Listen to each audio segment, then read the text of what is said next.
Hey legends, welcome to the Pot Noodle on Celtic Down Under. I'm your host Jared, and tonight, full house. We've got Ian, we've got Liam, and we've got Shane. How are you, Ian?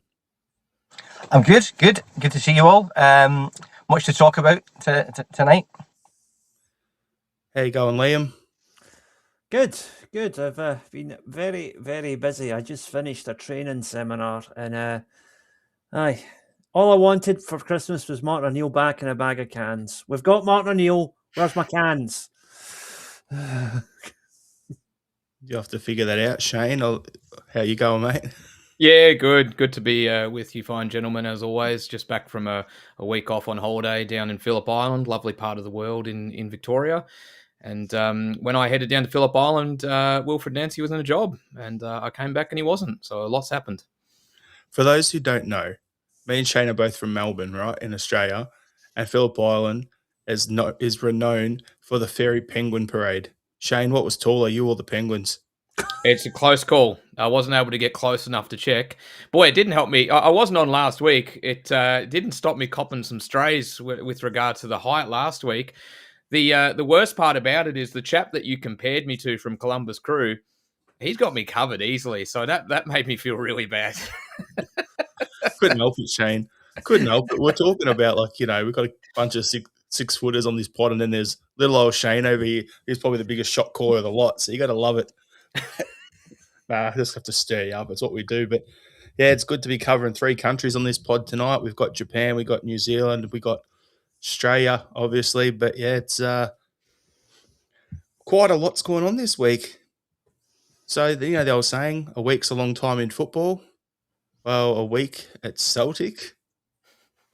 Far out. I don't know how long this has seemed like. So much has happened this week. It's crazy. So we're going to mix up the style on the pod a little bit. We're not going to go straight to the game. We'll do that later on.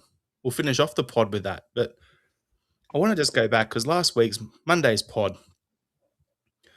One for the listening pleasure if people like hearing a sweary podcast. I don't know what was the missus tuned in and she was like, "Oh, geez, it's a little bit over the top, but it is what it is." So we'll rein it in a little bit. But yeah, it was one of those podcasts where we just had to. It got to a point where the club couldn't go on how it was, and I think we all know how that ended up. So we were saying on the pod, and Shane, you in our group chat, you were doing a countdown of has Nancy been sacked yet? Every random couple of hours, someone will go, "Has he been sacked yet?" And yeah, it happened. And yeah, it was funny because it was almost like the club waited till everyone had finished their podcasts for the day. Let's just take the temperature of the room. Cool. Now we'll do it so none of them can have that. The club being that petty with us saying none of you can get the breaking news while you're live. So now it's happened. That's what it seemed like to me. I think Axon went live 3 times on Monday. A few other pods went live 2 or 3 times as well. It was a bit out there. So it was good to see that the change was made. It had to happen. But yeah, we're going to break it down into a few different things here, right? So the first thing I want to talk about, Wilfried Nancy being sacked. We'll go to you, Ian. Now, what was your thoughts on his 33-day stint at Celtic? Was that the right decision? And yeah, what do you you have your general thoughts on his time at the club? Well, my viewpoint was, I didn't think he should have got the job in the first place, but I kind of, as soon as he was installed, I thought, right, I'm going to back him. He was kind of set up to fail. He was set up to fail.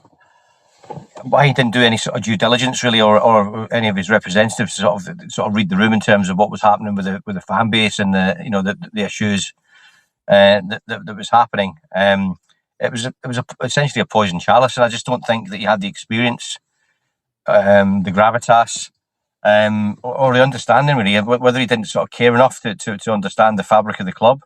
He said he did in interviews and things like that, but the first interview he did, said this the other week, the first interview he did, he said he was going to just apply nuances, but it was far greater than a nuance that he applied. So he wasn't really true to his word. So it became clear that he didn't really get the enormity of the job and the sort of the expectation. Whereas if we compare it to Ange Postecoglou, he got it. He was an immigrant as well. He said so he got that kind of the culture and why the club was founded, and he seemed to tap right into that straight away, which obviously is a big thing. So. Yeah, it's a shame for the guy, and of course he's going to take the job. You get offered the job at Celtic, you're going to take it. But it's a shame because it doesn't paint us as a club in a very good light. We know there's a lot of dysfunction, within the sort of the ownership and the boardroom. But it's just as it's not so long ago that we were winning awards for having the best fans in the world. And that colours the club in such a positive light. Wherever you go, I don't know if you, Shane, when you went away on holiday, if you saw any other Celtic shirts, but wherever you go anywhere, you always see a Celtic shirt. That's the enormity of the club and the reach of it, and it's what a sense of pride I feel. I'm sure we all feel the same when you see another Celtic shirt somewhere. No matter where you go, there's Celtic fans. So this board it's incompetence, and it's a lack of care and a massive amount of ego combined, which has sort of led us to this point. So poor old Wilfried has come in.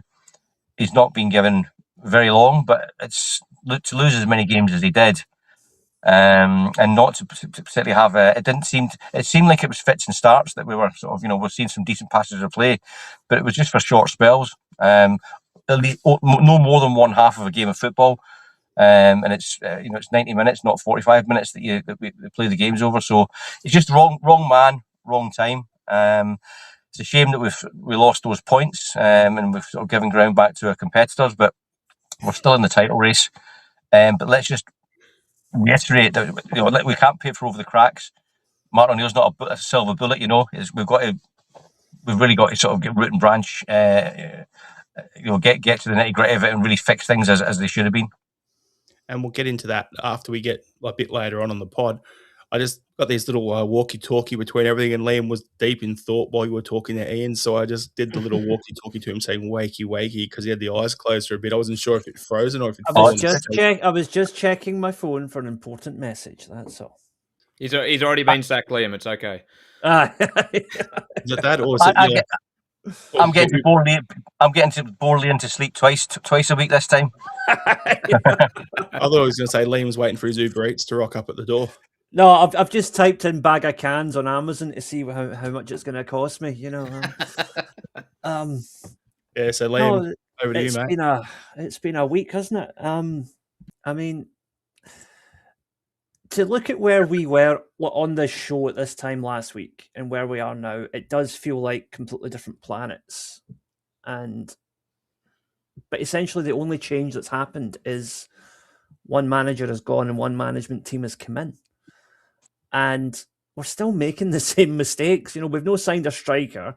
The whole Kyogo thing was a complete abortion, trying to get him back, and he obviously wasn't up for it. And I don't hold that against Kyogo. A lot of people think, oh well, he may no. Like, if you don't, he might think, don't look back, look forward, and I get that. And good luck to him. I hope he does make it at Birmingham, and I don't think he will, but I hope he does. And it's great result of the weekend, positive feeling, but this league is still 50-50 for me. It's still 50-50. Before we go over to you, Shane, did you see the post from Birmingham City talking about Kyogo and it was a water in the picture? Oh, no. Yeah, I've got to find it now. So, Shane, go on to one of your waffles while I find that picture. All right, permission granted. Look, to be honest with you, I think all of you have actually covered off the key points. I agree with Ian in a sense that Nancy was put in a really almost an impossible position to come in so late in the piece with such short notice to try and implement the style of play that he wanted to do. But the one issue that was consistent throughout Nancy's time at Celtic and our performances was his inability to be flexible, his inability to adapt. And that's a big thing when you come to a club. Yes, you can put your style and you can put down how you want to play, but you you have to have the team that is going to be able to achieve that. And it was very clear early on that the back three and the way Nancy wanted to play just wasn't working with this squad. I think it's very debatable whether it would work with any squad, but maybe that's being ultra negative about his performance. That's where you need to adapt, and it's not only that he failed to adapt and revert to a back four and try and revert back to how we were playing under Martin that had led us to some successful results again. His inability to adapt during the games was very, very poor, and there were countless times where we'd actually look good against teams, and then they'd made an adjustment, and it was like we just continued down the same path and didn't know what to do. And in the end, as much as, and it doesn't really matter where you apportion blame, you can absolutely blame the board and those who appointed him. He didn't appoint himself, but he also let himself down when he was in charge of the job, and he has to shoulder a significant portion of the blame. And in the end, his position was untenable. He simply couldn't go on. We demand success as a club, and the results that we'd had under Nancy, there are not many managers that would survive that kind of performance at Celtic, irrespective of who they are. And some people look at that and say, well, you guys don't really know what a bad day is. You guys don't really know what struggle is. That's because we demand and expect success from our club. And we demand our club to be better and continually strive to be better. And domestically, that was simply unacceptable. So it was a terrible stint. It's probably ruined his chances to be a manager in Europe, to be honest with you. And he couldn't go on. It was simply not possible for him to continue on in the role after what we'd seen against Rangers. You boys have pretty much covered it up. For me, should never have got the job in the first place. I agree with you on that, Ian. Shane and Liam, you've covered most of the talking points with a bit more nuance than I would have said. But I just want to say one other thing about him, right? Like, and this is not making any excuses for him, right? He's probably in some other league somewhere in the world a great manager. Whether that's the MLS, whether that's he could go back to France and be in the second division in France and do well there. He could go to Japan. I think he'd do well in a J-League situation. I don't know how you think on that, Liam, but I think with the technical ability and the athleticism of his players, I think it would work there. However, Nancy at Celtic was never going to work. And my only big regret for him being at the club is I never got to use the podcast title Nancy Boys at all while he was at the club.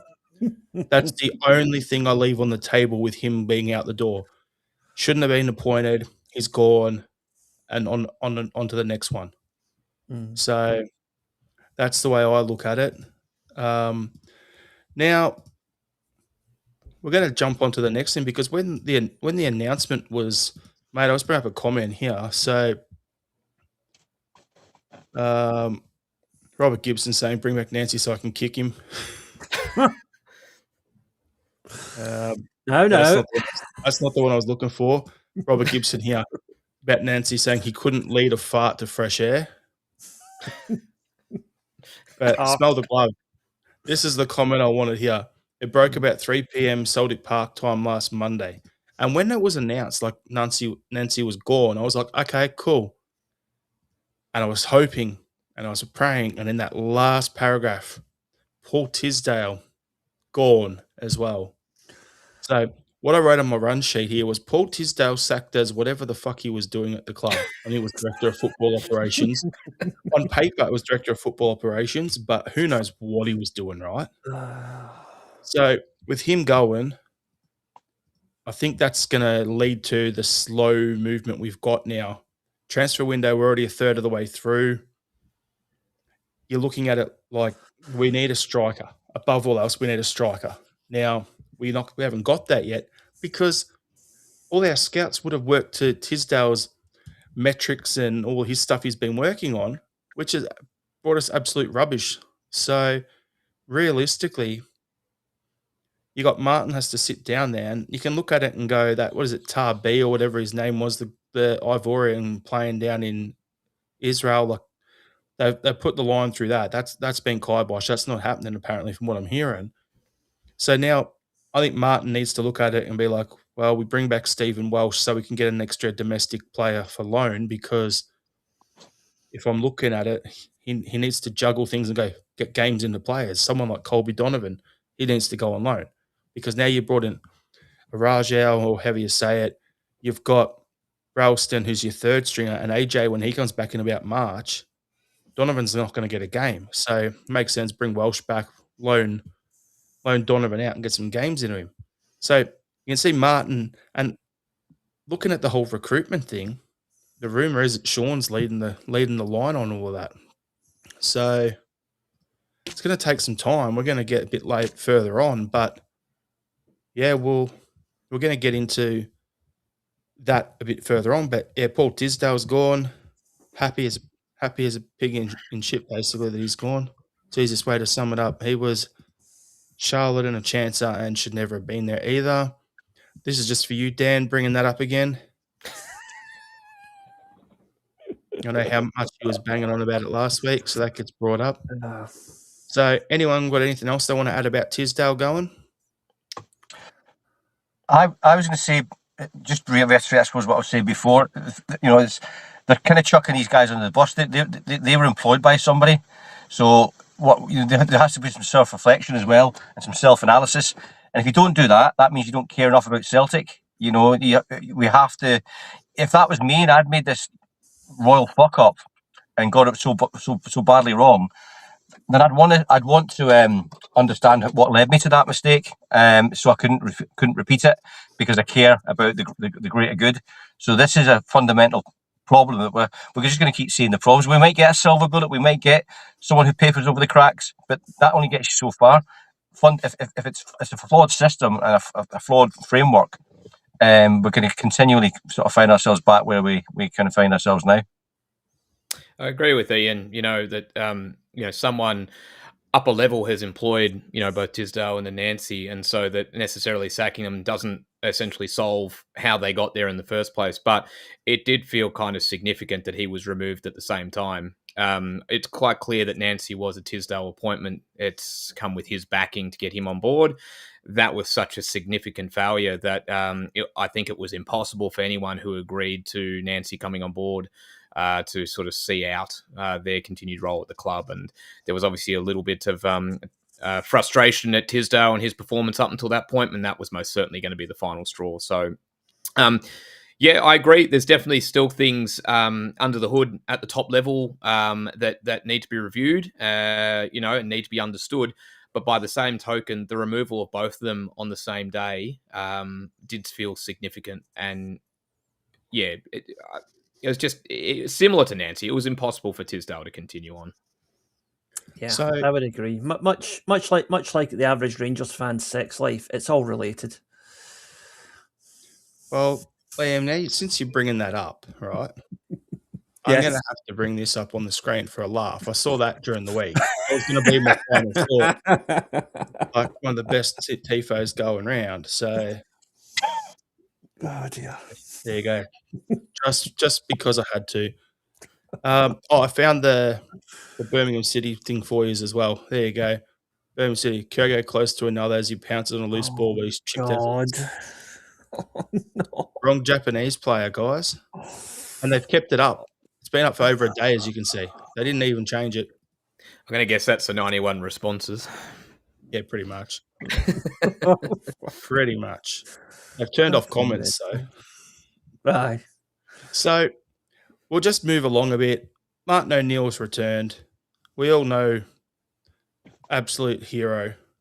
I'm gonna say this now before we move along. No matter what happens, his legacy will not be tarnished to me. What he did in his first stint, what he's done this season in both stints so far, coming in at our hour of need, sorting shit out, and then coming back in now, the guy deserves a statue as a minimum, in my opinion, on the Celtic way. Fergus needs one as well, don't get me wrong, but Fergus needs a statue. Martin O'Neill needs a statue. And then I'd probably put the Bruni out there as well at some point. But that's just my personal list. But You look at the Martin O'Neill coming in, Sean Maloney's there, Fotheringham's there, Gavin Stracker's there, Stevie Woods apparently is back. He didn't depart because Nuncey's gone instead. So we look like we've got a good, coherent coaching staff who can put together a plan and move along. And what the next topic is gonna be is what do you want in the club to focus on with the managerial search? So just giving you a bit of a think there. For me, as long as Martin wants his job, it's his, in my opinion. If he wants to stay for 18 months, then we give him his contract for 18 months with what he's done. If he wants to stay for 2.5 years, fine. If he only wants to finish at the end of the season, fine. I'm good with any option. The key thing I want us to do is have that long-term plan. So, the way when we signed Sinisalo and Schmeichel, so you're going to have Sinisalo being the understudy for 2 years to take over from Schmeichel retires. Whoever, I don't think Maloney's going to stay long term as an assistant manager. I think he'll get some other role at the club, which we'll get into a little bit later. But whoever is the assistant manager, be that a Bruni, I said Charlie Mulgrew last week just for the comments, try and get some, clickbait, get some people raging or whatever.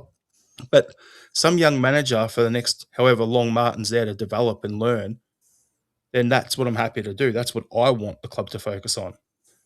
But we'll go around the room again. So we'll start with you, Ian. What do you want the club to focus on with the managerial search? Someone who gets it, the full package. I mean, the last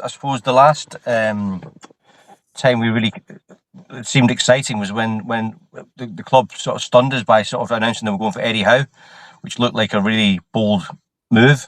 Obviously we didn't get him, but he's obviously proven his worth. He's got a lot of money at Newcastle, but he's proven his worth, and he's been touted for the England manager's job, and he's also been touted for the Manchester United job. So he's obviously proven that he would have been a good shout.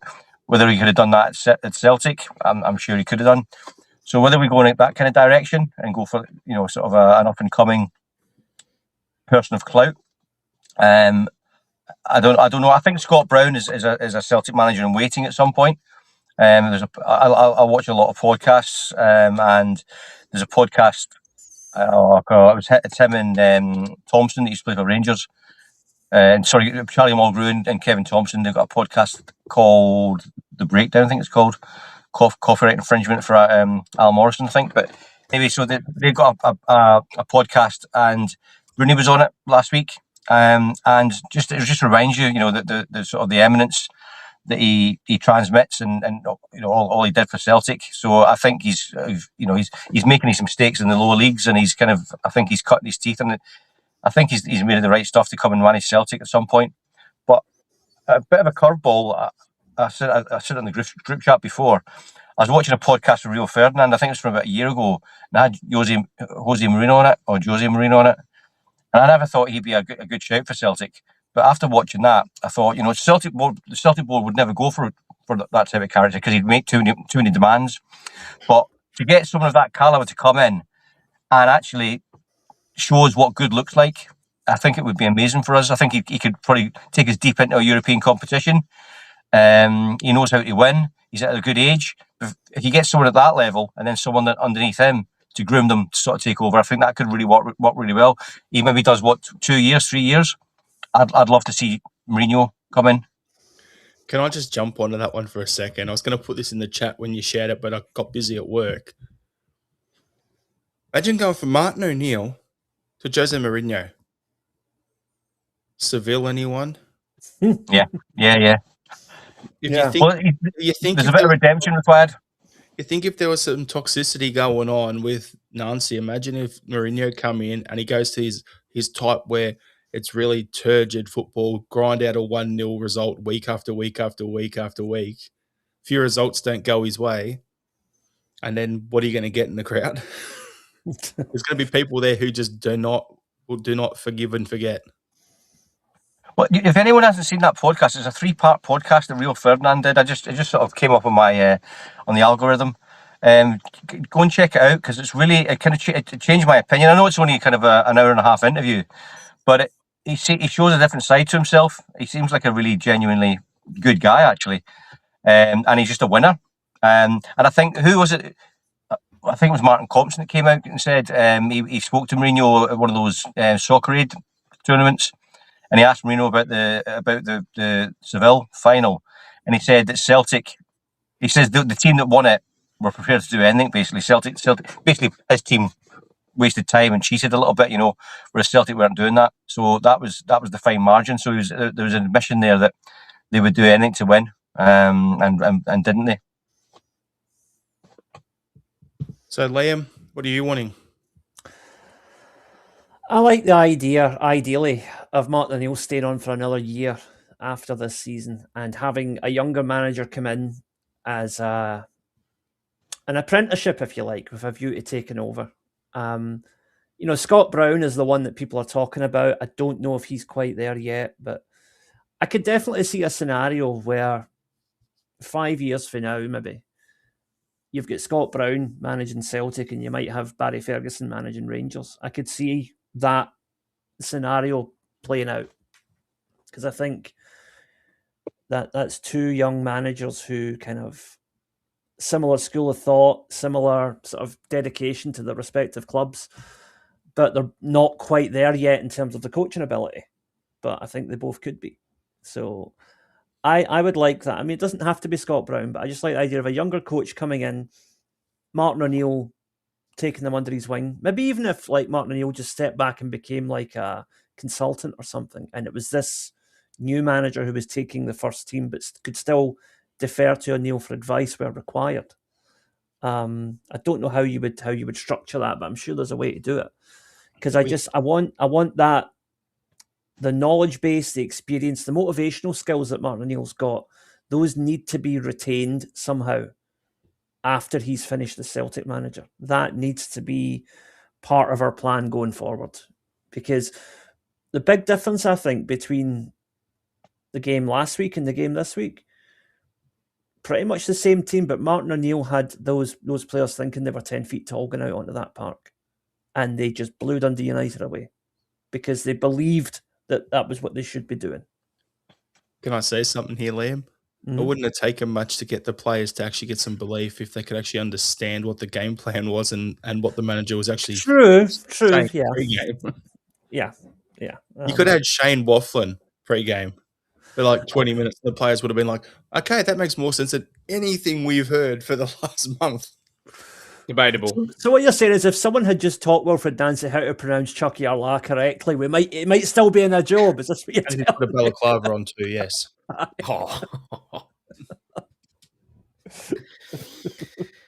I agree with all of the sentiments about keeping Martin on, and basically if he wants to stay on for 18 months or another year, then absolutely keep him. Not just on the basis of him having an understudy that learns from him and that can eventually take the reins, but because of just how much of a conduit and much love figure he is across the divide. And there is a divide within our football club at the moment between the fans and the board. And we know there needs to be action, and I'm not a board apologist or anything like that, but Martin is someone that can galvanise a club and every part of the club. And I think he can be crucial to change happening within the football department and outside of the football department and get people on board. And so and he's been such a breath of fresh air, even in this week alone, just watching the press conferences, listening to him talk, the joy that he brings, how everybody just feels connected to him, no matter what part of your Celtic life that you're in, whether you're someone that was a lot older and experienced when he was manager the first time, or whether you're someone who's just getting to know him and your father used to watch Celtic and he's just someone that everyone universally loves and respects. And it's the kind of character we need to rebuild our football club at the moment. So on that basis as well, I'd love to see him continue, pardon me, to be that figure. In terms of an understudy, I actually don't think the Maloney thing is outside of the realms. I actually do wonder if we make some significant moves this window, whether that gives us an indication that Maloney will be taking up the reins long-term going forward. So I'm kind of using his transfer window as a watch this space.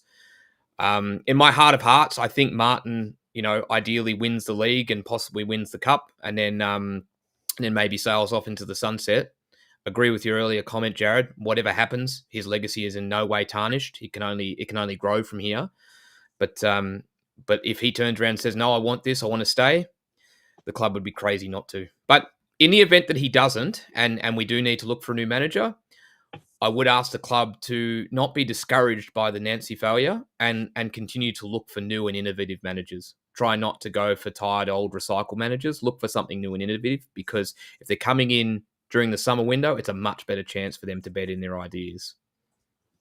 Well, with that, Shane, I'll use that as a segue into the next thing, because with Tisdale leaving and we need the new head of recruitment, director of football operations roles, like this is where I said early on, I don't think Maloney is long-term going to be the 2IC, the assistant manager. Maloney, with his pathway manager role that he's doing for the younger players, and then the fact that he's been taking point on all recruitment decisions since Tisdale went on his holidays, it kind of makes sense to me where if I look at it and go, if Maloney has been a manager, he's been involved in international football, he's looking after the pathways for our young kids to develop them from the B team through to get them playing regular first team football at different levels, and he's heading up the recruitment. What does that sound like to you? To me, that sounds like a director of football. And that's what I've been saying I wanted on this podcast for years. I want us to have a director of football. Then we have the consistency of someone in that role who doesn't want to leave that role and come back down onto the touchline, wants to sit there. A guy like, I think it's Zorc at Dortmund, for instance. He's been in that role for like 10 years. He's an absolute weapon at that role. I would love for someone like Maloney, if he wants to come in and be like, I'm going to become director of football, and the next 10 years, we have Martin as the coach. We've got a younger manager underneath as an assistant manager, developing in the John Kennedy role. I'm saying it like that, to potentially look to take over. But at the same time, he's got a list of 10 other managers who could come in if Martin was to call it a day, and if that other person's not ready. So he's preparing that, which is and those guys are going to be there sorted, ready to come in and suit the players we've got at the squad, at the club and in the squad, and how we want to play Celtic football the Celtic way, which is attacking football, possession football. I like the directness from Martin. I still think there's a time and a place for it. I love it. So if Maloney ends up becoming the director of football, he can also, we got a new scouts come in from Chelsea. He can bring in a couple of other scouts, build up our network. He can look at building up our analytics, because Maloney was big on that. I know at his time in Wigan, he was into that, and Hibbs, he was trying to get into that back in the day as well. So if you've got him doing all of that, overseeing youth academy, feeding into pathway manager role, he's doing the recruitment and overseeing everything, it just makes too much sense for me. I don't know, we'll go to you, Ian. What are your thoughts on what do you want done behind the scenes for the head of recruitment, director of football role? Do you think we should be looking at something like that as well? Because I think these two go hand in hand. I like that when you see you mentioned Dortmund before. A lot of the German clubs do that. Bayern Munich do that, where they'll have ex-players in these administrative roles. Arsenal did it with Edu. I know Edu has just gone to Nottingham Forest, but I think that's a really good profile fit. You've got someone who understands the fabric of the club, someone who obviously has and someone like Maloney, I think, would be a good shout, because obviously his connections as well. But I was going to mention actually before about that. I don't know if anyone saw the press. Roberto Martinez was linked. I don't know whether that's just lazy journalism, but I think at a game, I don't think he would be the right fit for Celtic. I think he'd be a bit too flimsy. So I just want to sort of put that one out there. But yeah, I like the idea of like an ex-player. We've got so much, Paul John on Axom sort of says it a lot, and I can concur as well about, the amount of players that are ex-Celtic players, the likes of Brian McClare, Jackie McNamara, all these people that have got the credentials to be in admin roles for Celtic, scouting, youth, head of youth development, things like that. Brian McClare did that for 15 years at Manchester United. A lot of these players that are sort of, McTominay, all that, these people he brought through. He had a sort of short-lived stint at the SFA, but he's got so much to offer as well. Players like that. People like that. So I like the idea of like a Maloney or someone like that who would sit above. I don't think Maloney where he fancies the manager's job. But I don't know if he's got the personality. I think when you compare it to Martin O'Neill, he's a lot more understated now, Martin, but he's got that big personality to sit in that chair, and I think you've got to have those cojones to sit in the manager's chair at Celtic. Well, the thing is, I was jumping quickly here on that, Ian. You can tell who Martin's mentor was back in the day, can't you? Because he's got a lot of the coffee about him. The way he Absolutely. can get, like, you look at Cloughy back in the day, and you just wanted to give him a cuddle or buy him a beer, one or the other. And it's the same with Martin. Do I buy him a beer or do I give him a cuddle? Sort of thing, for thanking him for what he's done for the club. But at the same time, you wouldn't want to mess with him. He knows his stuff. And he's good at dragging everyone in and being that gravity that everyone is drawn to and to push the club in the right direction. And yeah, we definitely need that. And I said Jackie McNamara as well as the director of football for the last few years, but in this current situation with where we're at now, progressively, if we're going to go the path I'm looking at, then Sean's probably the obvious option. But Liam, love your thoughts.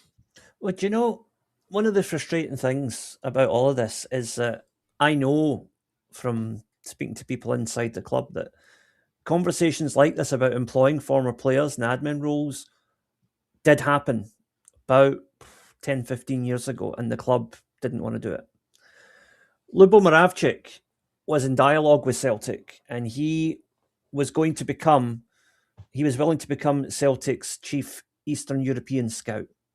Now, when you think of all the markets over there, Poland, Slovakia, Czech, Russia, all the former Soviet bloc countries, Bulgaria, all of that, the Balkans, he would have covered all of it for Celtic. All he wanted was for Celtic to pay to set up an office for him in Bratislava and pay for one office admin staff, one secretary, and a moderate salary for Lubo himself. And Celtic were like, nah.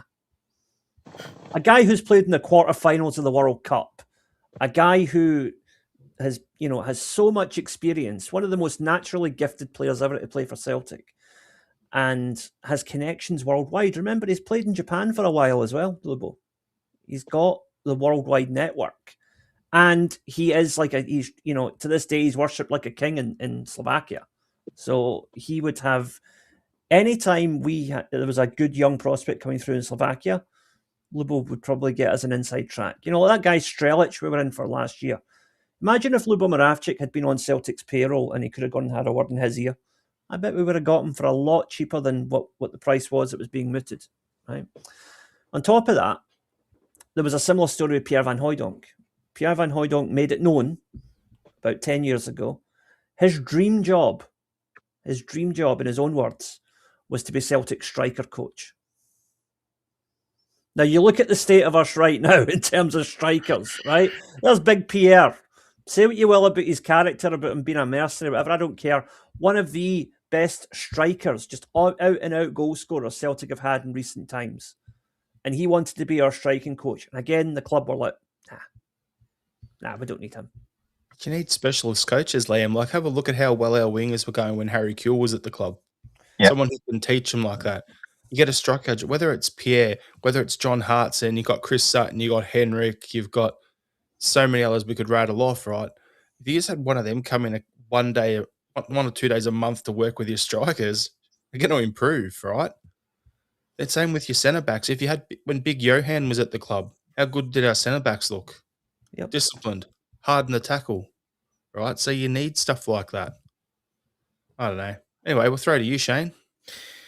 Looking into the future, when sort of we anticipate there might be some changes, so be it at the end of the season, I probably had Maloney and Martin O'Neill reversed in terms of director of football and manager going forward. Not saying I want that, just saying that's how I imagined it may play out, that Maloney would step up into the manager's role, Martin would step into that director of football role. But as you've pointed out, Jared, it's such an all-encompassing role, being director of football, and because Maloney is involved in so many of those key influential programs, it makes far more logical sense for him to actually take that leap into that role and then Martin continue or have someone else come in, as you said. So that's probably how that's probably how it will unfold. I really, just to hark back to an earlier point, I really get the feeling this transfer window is going to give us a real indication if that's a possibility or not. I think some of the signings that we make and I expect most of the business to be laid on, to be honest with you, but I think some of the signings we make will give way to an impression of whether we're going to have a director of football going forward and whether it's Maloney or not. So, it's a little bit of a watch and wait space, but in terms of the sentiments itself, I absolutely agree. We need a director of football.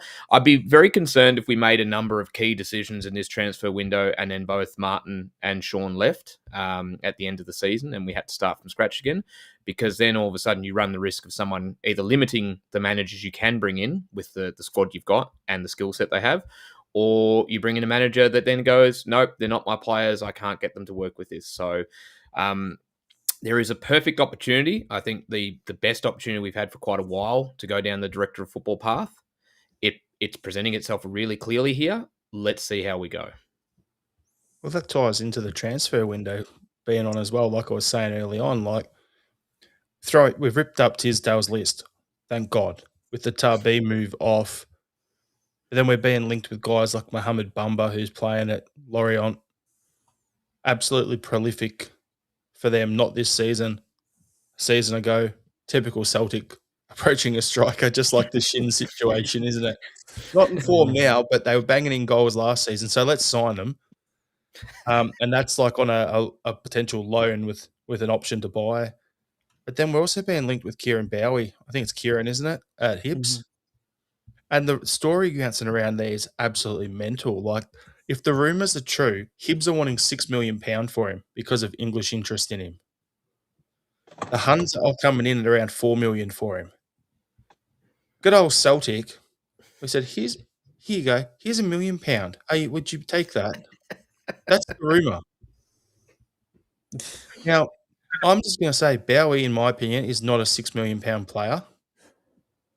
He'd be a backup for us. Like, ideally, I would want a better starting quality striker and then Bowie to develop in that role. But at the same time, he's not worth $6 million. Like, what was the guy up at Aberdeen who's now at the Huns? What was his name? Majovski. Aberdeen wanted $6 million for him. I would have paid $6 million for him. I wouldn't pay it for Bowie. So, yeah, a bit of an interesting one there. But so I'm going to throw, with that in mind, some of these rumours and that, I'm going to throw a bit of a scenario to you. And I'll go to you here, Ian. What pathway should Celtic be looking at going down in this transfer window? I'm looking at it as there's three options, three main pathways here. Pathway one, because we don't know what our future manager and recruitment situation is going to be, we just go and loan a shit ton of players. And we don't spend much in terms of actual bringing players in until we get that sorted. There's going to be players wanting to move. There's going to be players wanting to move because of World Cups coming up and they want to try and force their way into their national teams. So do we look at that option?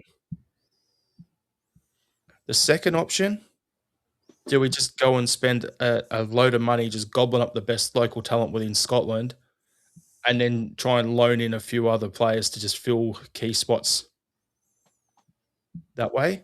And the third option is, or do we just go down the path of wait and see what agents, like guys like Dudu Dahan and stuff like that, reach out to the club and what players they offer us? They're the three pathways I can see Celtic going down. How do you think this plays out, Ian?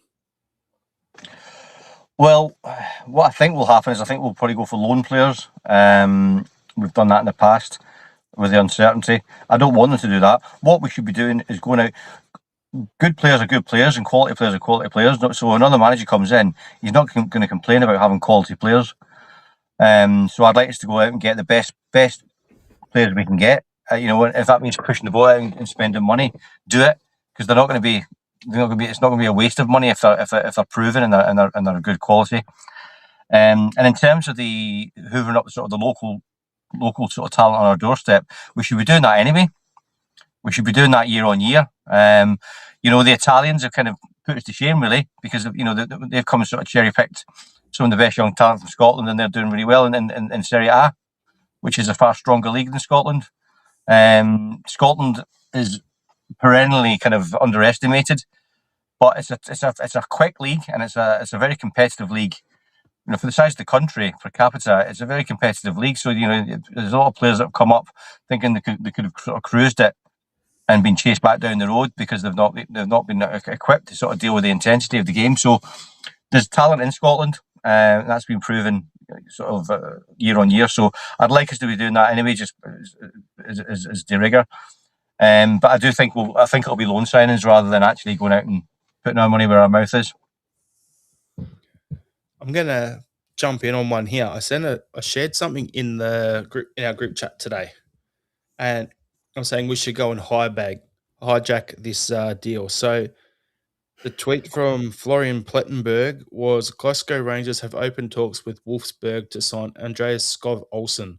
The 26-year-old winger was not included in the squad today against Bayern. Not injured. He's ready for a new chapter. Contracted until 2029. So he was at Club Bruges before that. Apparently, Wolfsburg paid 14 million for him. Now, if you want to go down the big thing of just throwing money at a problem, £14 million or 14 million euro for him, right wing, 6'2". There's size, there's athleticism, and that's top quality. And he tore us to shreds in the Champions League. What was it last year? Hijack it. I don't see the club doing it. That's why I didn't give you an option. But if we did that, one big signing like that, and then went and got a few loans and just scooped up players from elsewhere, I think it would be pretty happy. Yeah. But yeah, I'll throw to you guys again. Back to, I think you were next, weren't you? Liam or Shane, one of you two? I can't. I'm just thinking, like, I don't. Normally I'm against loan signings because it shows a lack of long-term planning. But right now, this isn't about long-term. It's about winning this league. Because if the Huns win the league, and if they then manage to get into the Champions League, suddenly that advantage we've got over them is just about vanished. Between the money we would lose and the money they would gain from that, we would be just about level pegging with them. Whereas if we can win this league, we keep that distance, and we've got a close season to properly rebuild. So I don't really care if it's loans or permanent deals. Just get a striker in. Get two strikers in fact. I would, if Hibs were willing to be a bit more reasonable about the price, I would take a punt on Bowie. But he cannot be the only striker we sign. In the same way as I said last week when we were looking at Kyogo would be a good addition to the squad, but he's not the guy you bring in to save your season because he's a guy who's low on confidence right now. And you don't want to heap more pressure on him. Whereas if he comes in alongside another striker, it's a collaborative effort and no one guy is carrying all the strain. So I think that's why it's important that if we do sign a striker that we sign two of them, I think, because you don't want one guy to have all the hopes of the Celtic support pinned on him, because that can be, well, we saw what happened to Adam Ida. It's just sometimes the pressure of playing, no matter how much of a Celtic fan you are, sometimes just the pressure of playing for Celtic is too much, especially when there's that level of expectation. And the expectation now is going to be sky high for whoever we bring in as a striker. So maybe a loan deal's better. Just come in, do the job, and then bugger off back to Man United or whatever afterwards. That might be better for all concerned. Well, on that, Liam, I'm just going to throw something at you. We've got Iheanacho injured, who'll be back at some point. We've got Callum Osborne to come back next season. We need two strikers. I would love it if we signed one and loaned one, because at the moment we definitely need two strikers. But I don't want to block the pathway for Osmond. I would agree with that. That's a good point. Yeah. Bear in mind, Iheanacho's deal is only for a year. And if he doesn't shake off this injury, I could see that deal being torn up in the summer, because it was a Brendan Rodgers signing, let's be honest. Yep. What in the comments is saying, Carlo Simic from Wolfsburg under-19s and Alexander Staff from Frankfurt under-19s will be two good strikers to bring in. Not bad. I would sign one of them. I wouldn't sign both of them because I think you need experience. Yep. So somebody like Bowie, young and up and coming, somebody like one of those two fellas just mentioned there, alongside an established experienced striker. See if you could get that, and then maybe somebody like Callum Wilson, for example, the experienced head, proven goal scorer. I know it's off the table now, but just that kind of profile is what I mean. How's this one then, Liam? One of those guys, and Evan Ferguson. Yes. Yeah. That's the balance. Shane? Tony Bloom wouldn't allow it, would he? No chance. I think, not to sound like a broken record, it kind of depends a little bit as to whether there's any indication of whether Martin or Sean stay post the end of the season, or whether that's going to be up in the air and a new manager comes in. I think if there's no decision made or no clear pathway for continuation there, and we're going to bring in a new manager and potentially a new managerial team in summer, that the club will probably opt for pathway one, which is a bunch of loans just to get through the season, which I don't, is understandable in the circumstances we find ourselves. However, I would agree with Ian and Liam that if a obvious talent presents itself as a clear signing, that we should still make that signing. The one thing I'd hate us to do is to go down this path of being ultra careful and just bring in loans and then give up trying to sign a player that could actually be a long-term success, irrespective of who takes over. And the glaring area we need help with right now, in my opinion, is we need a clinical striker.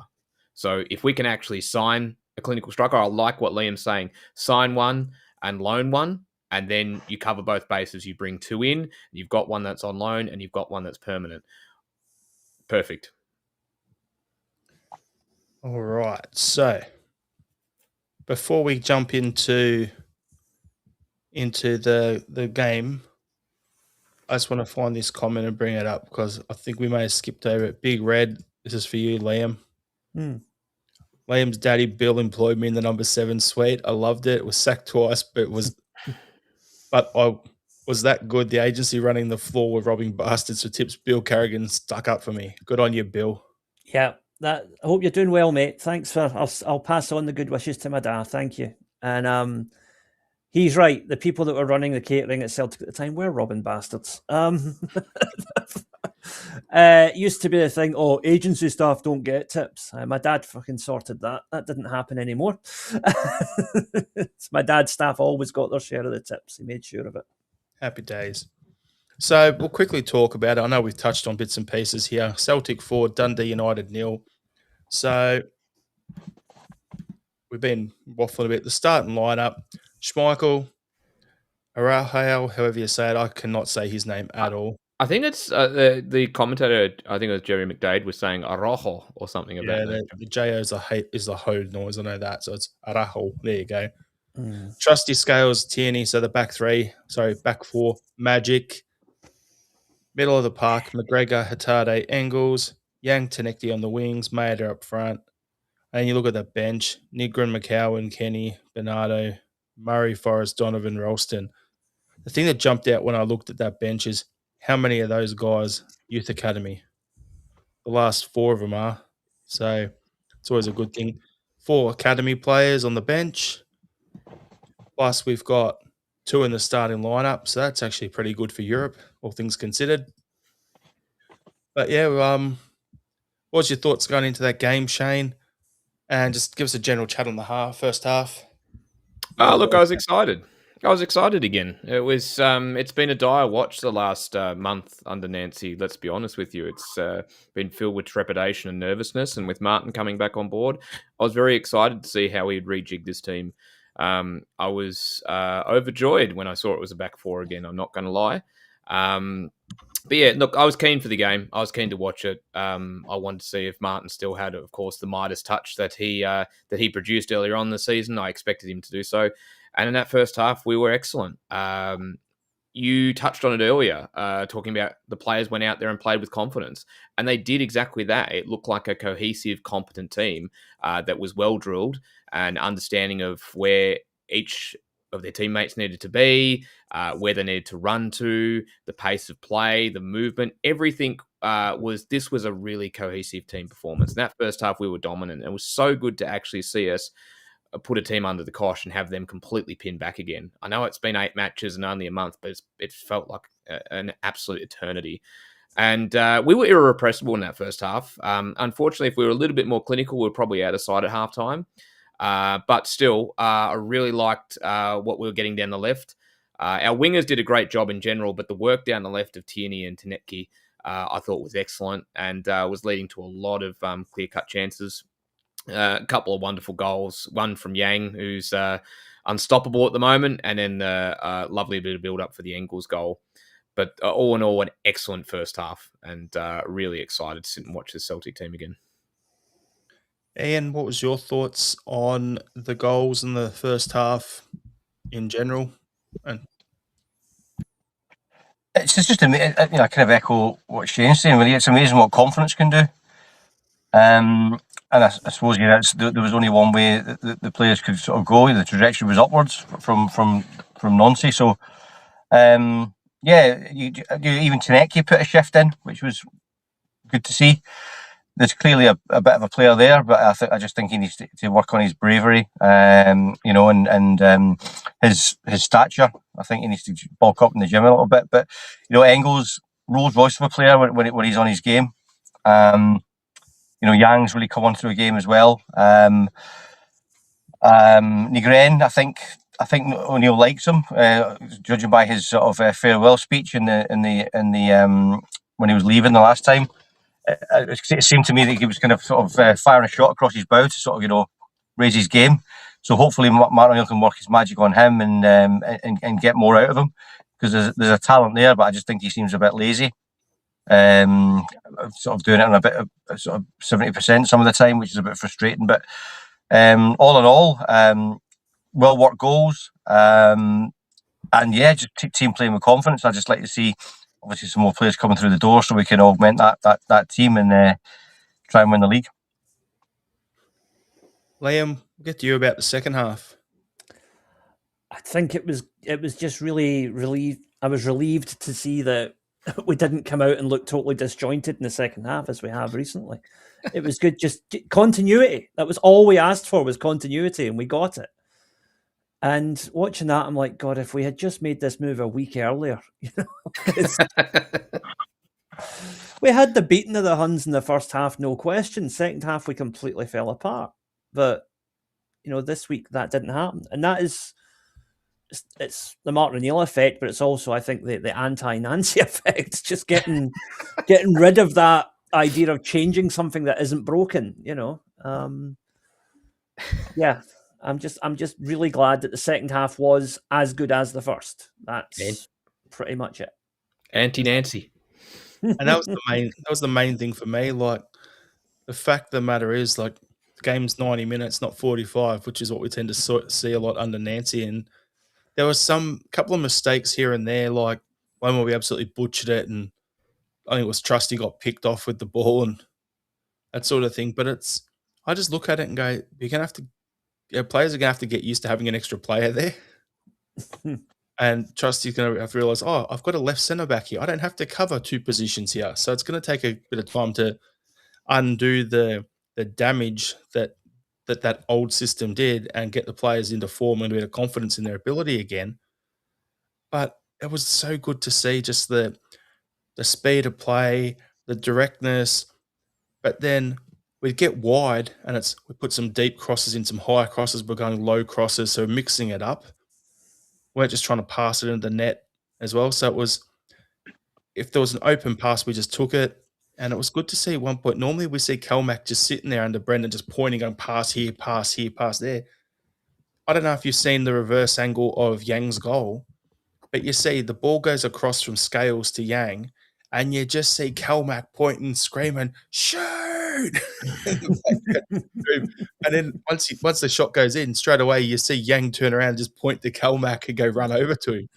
So it's good to see that sort of thing there, where the players are actually seem encouraged and they want to get out there and have a crack, and they look like they've got a weight off them. They're like not confused. They're actually like, we're footballers. We're allowed to go and play football.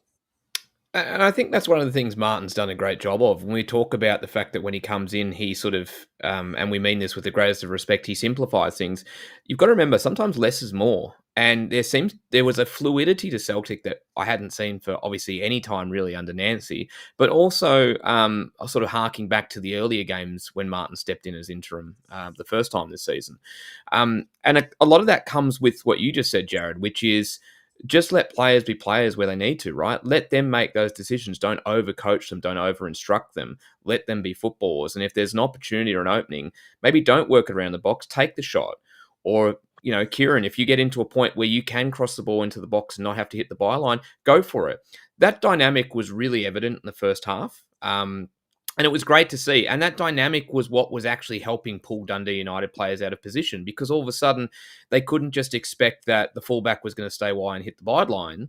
They had to actually push up, and then that allowed space. I think sometimes we've really got to, we look at simplicity a little bit in a negative way. And I don't just mean in football, I mean in life in general sometimes, but it can actually be a really, really important thing. And for a group that's been low on confidence, that's been overcoached at different times this season, peeling it back and just saying, go out there, play this way, have some fun, and take the first option might be all that they need to actually feel 10 feet tall again.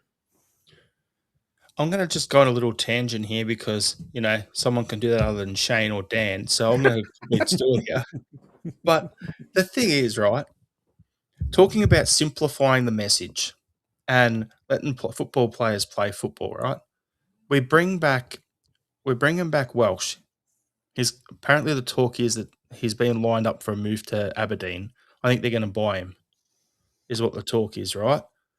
So if that happens, great. However, we still need another centre-back. Now, we've spoken about this in group chats and stuff. Now, I know he's currently injured at the moment, but I would love to see Big Naroki brought back. Mm-hmm. Because we need another centre-back. He's our player. We spent big cash on him. And I think he's the sort that if you simplify his role and say, just go out there, defend your lines, the ball comes in, put your big head on it and just clear it, be an aerial threat and just clear it away. He seems like such a Martin O'Neill type of centre-back.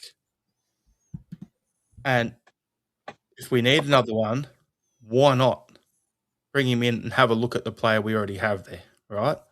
Which will fix that weak spot there, and then we can focus. The reason I'm bringing that up is because of the simplification of things.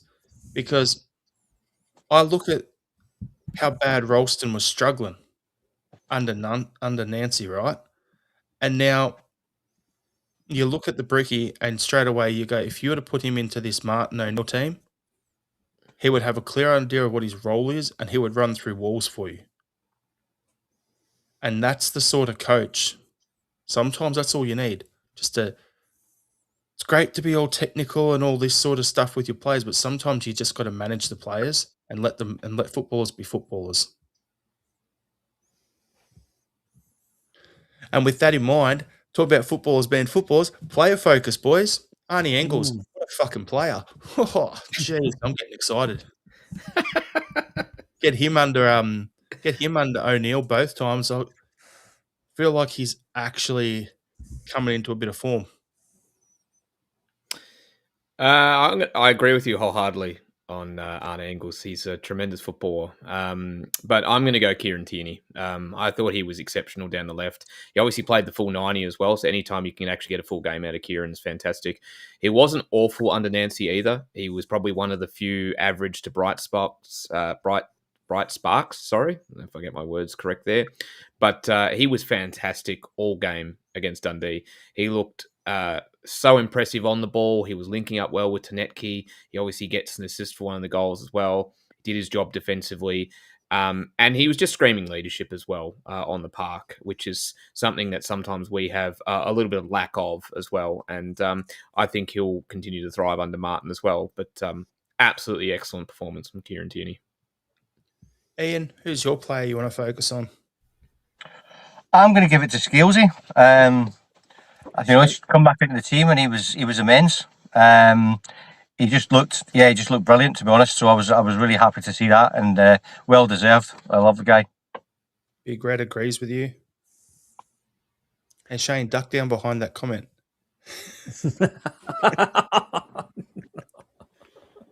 and Liam. Sorry, I was about thrown by Shane's John Cena impersonation there.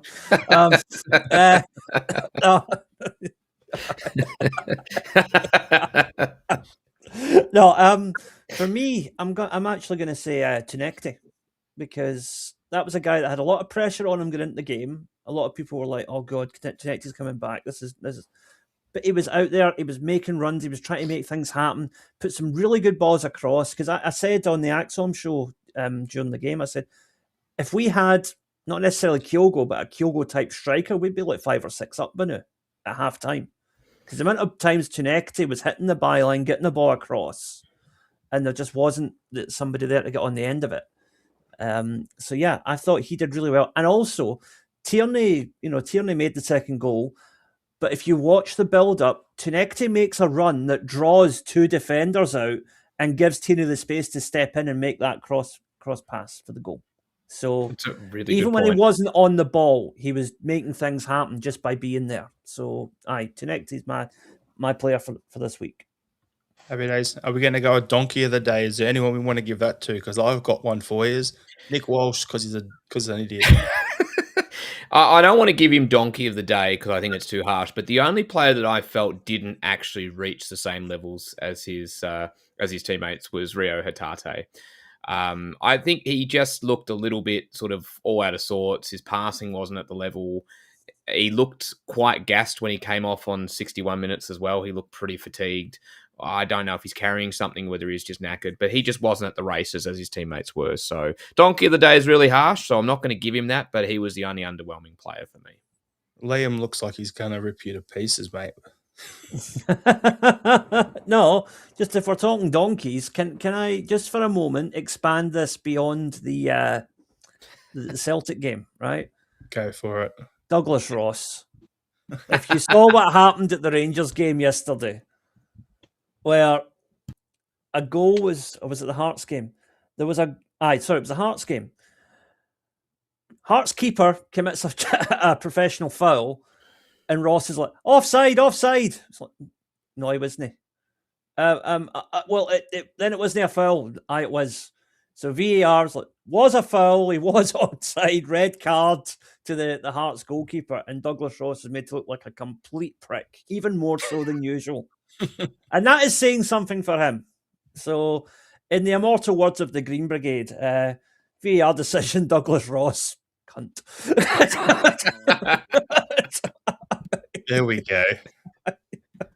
So, Celtic on Wednesday night, Thursday morning, our time, playing Falkirk. You know that area pretty well, wouldn't you, Ian? From your time back in Scotland, being around the Falkirk area, Grangemouth, all that. Yeah. I think hopefully we should have enough to see them off. Hopefully it's routine really. But yeah, McGlynn's got them playing good football. They've just lost their captain, fantastic, haven't they? So he's just gone to Livingston. So, but yeah, no, I think I'm expecting a win with the buoyancy that Martin O'Neill has.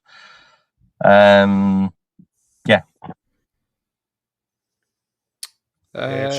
Should be an interesting one, Shane. What's your thoughts going into the game? Look, confident, of course, and I expect us to go and get the win, but they are sitting 6th in the table. They're doing quite well for a team that came up just last season. They've won 2 on the bounce, so they beat St Mirren and I think it was Aberdeen as well, so they're coming into this with a little bit of form. But I'm expecting us to go and win and win relatively comfortably. Liam?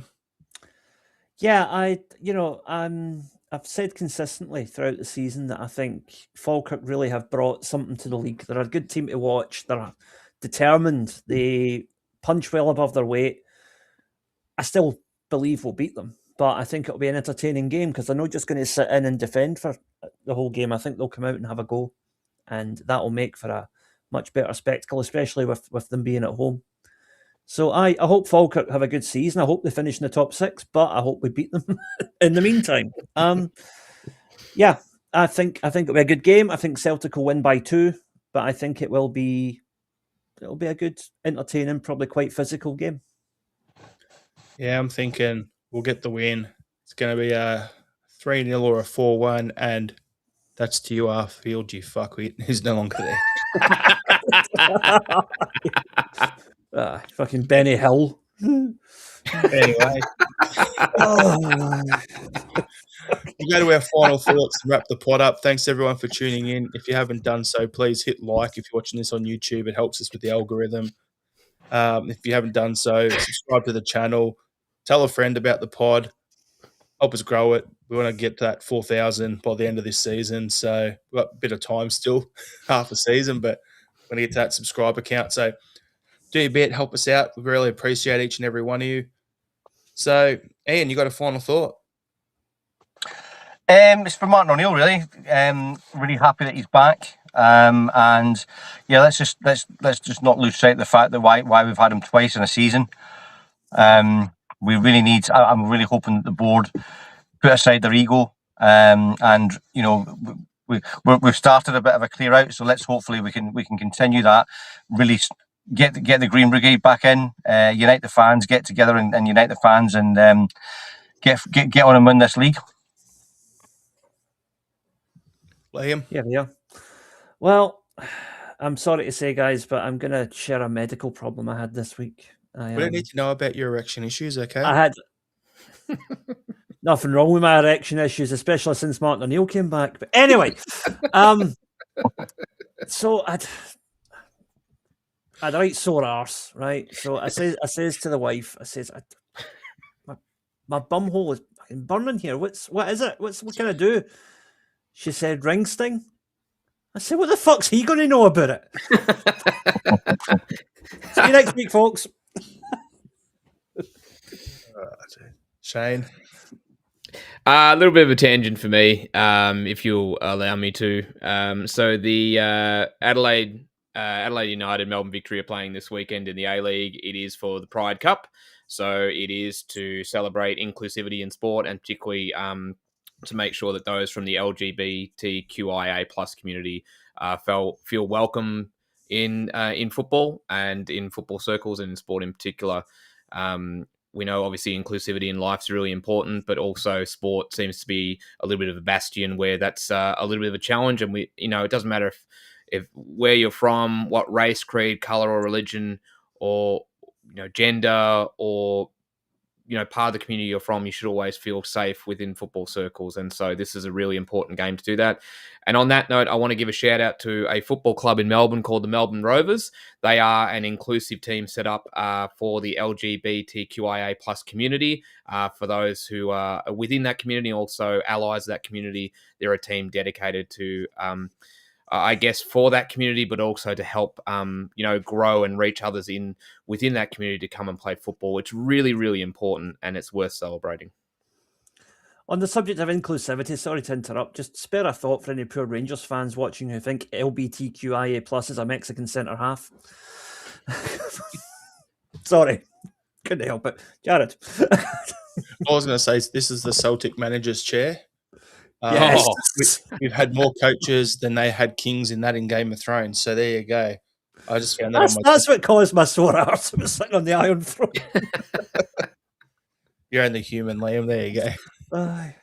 All right. Hail, hail, everyone. Thanks for tuning in, and we'll see you next week. Hail, hail.